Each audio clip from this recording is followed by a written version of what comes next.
கரூர் மாவட்டம் குளித்தலை அருகே கனிம வள கொள்ளை தொடர்பாக செய்தி சேகரிக்க சென்ற நியூஸ் தமிழ் தொலைக்காட்சியின் செய்தியாளர் கதிரவன் மற்றும் ஒளிப்பதிவாளர் செபாஸ்டின் ஆகியோர் கல்குவாரியின் உரிமையாளர் ஸ்ரீரங்கம் சட்டமன்ற உறுப்பினர் பழனியாண்டி உள்ளிட்டோரால் தாக்கப்பட்டனர். இதனை கண்டித்து திருச்சி மாவட்ட பத்திரிகையாளர்கள் சார்பில் ஜங்ஷன் ரயில் நிலையம் எதிரே கண்டன ஆர்ப்பாட்டம் நடைபெற்றது.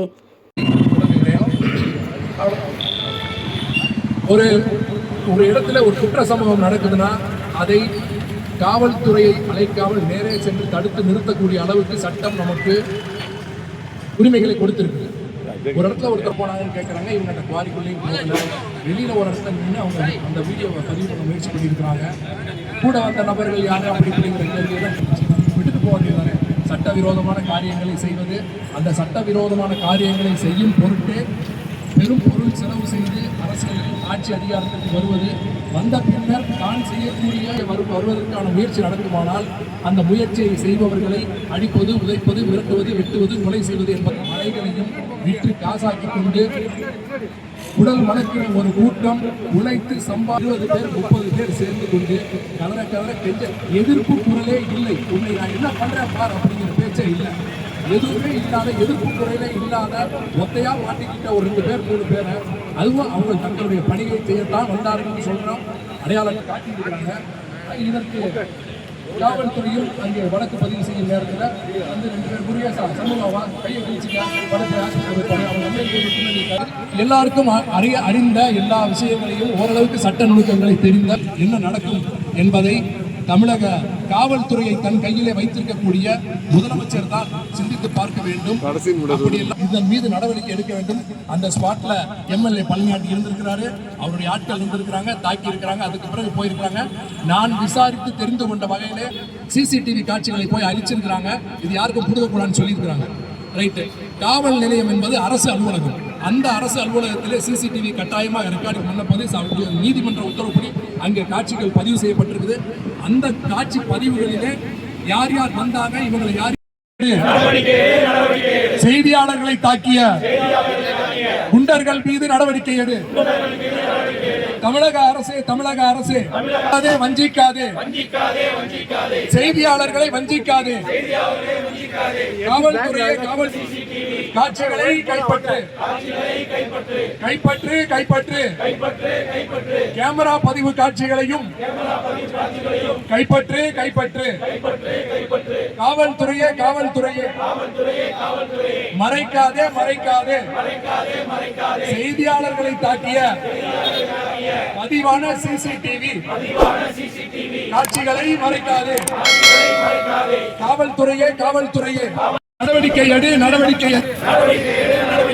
கைது செய். செய்தியாளர்களை தாக்கிய சட்டமன்ற உறுப்பினர் பழனியாண்டியை கைது செய். இயக்கம் சார்பாகவும் தண்ணீரம் சார்பாகவும் பெரும் கன்னடத்தை தெரிவித்துக் கொள்கிறோம். சுரண்டல்கள் எங்கு நடந்தாலும், சமூக சுரண்டல்கள் எங்கு நடந்தாலும், இயற்கை சுரண்டல் எங்கு நடந்தாலும் அதை தட்டி கேட்கும் 4வது தூணான பத்திரிகையை நசுக்கும் இந்த வேலையை யார் செய்தாலும், இந்த ஒரு எம்எல்ஏ எம்பி யார் செய்தாலும் அதை வன்மையாக கண்டிக்கிறோம் என்று கூறி, இந்த தன்னலம் கருதாமல் பொதுநலத்தோடு மக்கள் பணியில் நாங்கள் ஈடுபட்டாலும் இது போன்ற செய்திகளை, கனிம வளங்களை சுரண்டுகின்ற இந்த செயலை மக்கள் மத்தியிலேயும் அரசாங்கத்தையும் எடுத்து கூற பத்திரிகை துறை சிறப்பாக செயல்பட்டு கொண்டிருக்கிறது. மற்ற பத்திரிகையாளர்களுக்கும் இது போன்ற சமூக விரோத செயல்களில் ஈடுபடுவர்களை பயமுறுத்துகின்ற அந்த செயலை செய்யக்கூடாது என்றும், தாக்கப்பட்ட அந்த பத்திரிகையாளரின் நீதி வழங்க தமிழக அரசு உடனடியாக செயல்பட வேண்டும் என்று கேட்டுக்கொண்டு, கைது செய். செய்தியாளர்களை தாக்கிய சட்டமன்ற உறுப்பினரின் அடியாட்களை கைது செய். செய்தியாளர்களுக்கு பாதுகாப்பு கொடு. பாதுகாக்காதே. செய்தியாளர்களை தாக்கிய காவல்துறையே காவல்துறையே கைப்பற்றே உறுப்பினர் பழனியாண்டியை கைது செய் செய்தியாளர்களை தாக்கிய சட்டமன்ற உறுப்பினரின் பாதுகாப்பு கொடு செய்தியாளர்களுக்கு பாதுகாப்பு கொடு நடவடிக்கை எடு செய்தியாளர்களை தாக்கிய தொண்டர்கள் மீது கைது செய் காவல்துறையே காவல்துறையே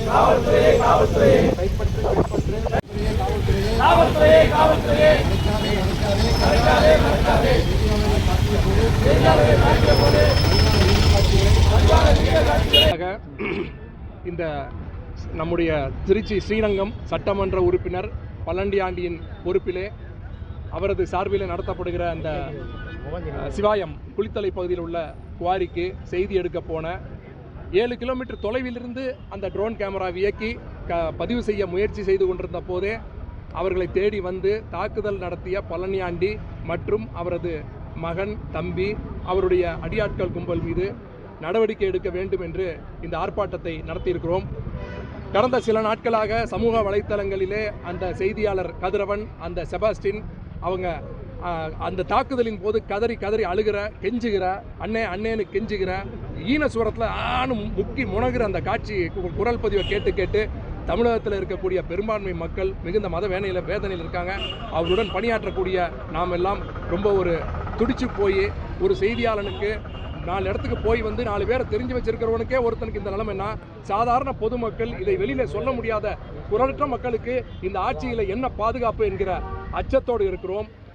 தாக்கி அவரை கொண்டு போய் வச்சு சண்முகம், முருகேசா கையை கழிச்சிட்டு போய் ஆஸ்பத்திரியில் படுறா, இவன் மேலே கம்ப்ளைண்ட் கொடுறான்னு சொல்கிற ஆடியோவும் வெளியாகி வந்து இந்த ஆடியோலாம் வரலன்னா இவர்களையே குற்றவாளிகள் ஆக்கியிருப்பாங்க. ஒருவேளை அந்த இடத்துல இருந்து தப்பிச்சு வர முடியாத ஒரு சூழ்நிலை இருந்திருந்தால் அந்த குவாரிக்குள்ளேயே இவர்கள் புதைக்கப்பட்டிருப்பார்களோ என்ற அச்சம் உருவாகுது. இப்படிப்பட்ட ஒரு பாதுகாப்பு இல்லாத, செய்தியாளர்களுக்கு பாதுகாப்பு இல்லாத ஒரு சூழ்நிலையில் இங்கே வாழ்ந்துட்டு இருக்கிறோம். இந்த அரசாங்கம் இந்த விஷயத்திலே தலையிட்டு இந்த காவல்துறை சட்டமன்ற உறுப்பினர் எல்லோரும் ரொம்ப நெருக்கமாக இருக்கிறாங்க. இதில் இவங்களுடைய விசாரணையில் நமக்கு நீதி கிடைக்கும் என்கிற நம்பிக்கை இல்லை. அதனால் ஓய்வு பெற்ற ஒரு நீதிபதி தலைமையில் இந்த விசாரணை நடந்தால் ஓரளவுக்கேனும் நியாயம் கிடைக்கும் நம்புகிறோம். முதல் காரியமாக அங்கே இருக்கக்கூடிய அந்த காவல் நிலையம் என்பது அரசு அலுவலகம். அங்கே இருக்கக்கூடிய சிசிடிவி காட்சிகளை முதல்ல பத்திரப்படுத்துங்க, பாதுகாத்துருங்க. அவங்க அங்கே வந்த அந்த தாக்குதல் நடத்தினவங்க தான் இவங்களை கொண்டு வந்து ஸ்டேஷனில் விட்டுருக்குறாங்க. அவங்க அந்த சிசிடிவி காட்சியில் இருக்கக்கூடியவர்கள் தான் இந்த தாக்குதலை நடத்தியவர்களாக இருக்கிறார்கள். குற்றவாளிகளை தேடி எங்கேயும் போக வேணாம், எந்த ஆதாரத்தையும் தேட வேணாம். ஆதாரம் குளித்தலை காவல் நிலைய சிசிடிவி காட்சிகளே இருக்குது என்று சொல்லி ஒரு ஓய்வு பெற்ற நீதிபதி தலைமையில் இந்த விசாரணையை நடத்தி ஒரு நியாயம் கிடைக்கும், பத்திரிகையாளருக்கு நியாயம் கிடைக்கும், பொதுமக்களுக்கு நியாயம் கிடைக்கும் என்று காவல்துறையை தன் கைவசம் வைத்திருக்கக்கூடிய முதலமைச்சர் ஸ்டாலின் நிரூபித்து இந்த தீப்பிரவேசத்தை, அக்னி பிரவேசத்தை நடத்த ஆக வேண்டிய கட்டாயத்தில் இன்றைக்கு முதலமைச்சர் இருக்கிறாரு. நான் தூங்கி எழுந்தால் என்ன நிம்மதியாக இருக்க விட மாட்டேங்கிறீங்கன்னு சொல்ற நீங்க இப்படி ஒரு வாய்ப்பு கிடைக்கும் போது குற்றவாளிகள் மீது நடவடிக்கை எடுத்தால் மட்டும்தான் உங்கள் வார்த்தை உண்மை என்பதை பத்திரிகையாளர்களாகிய நாங்களும், உங்களை முதலமைச்சர் என்று நாங்கள் வாழ்ந்து கொண்டிருக்கக்கூடிய பொதுமக்களும் நம்புவார்கள். அதற்கு நீங்கள் ஆவணம் செய்ய வேண்டும் என்று முதலமைச்சரை கேட்டுக்கொள்கிறேன். இது வரைக்கும் சிஎஸ்ஆரே பதிவு பண்ணல.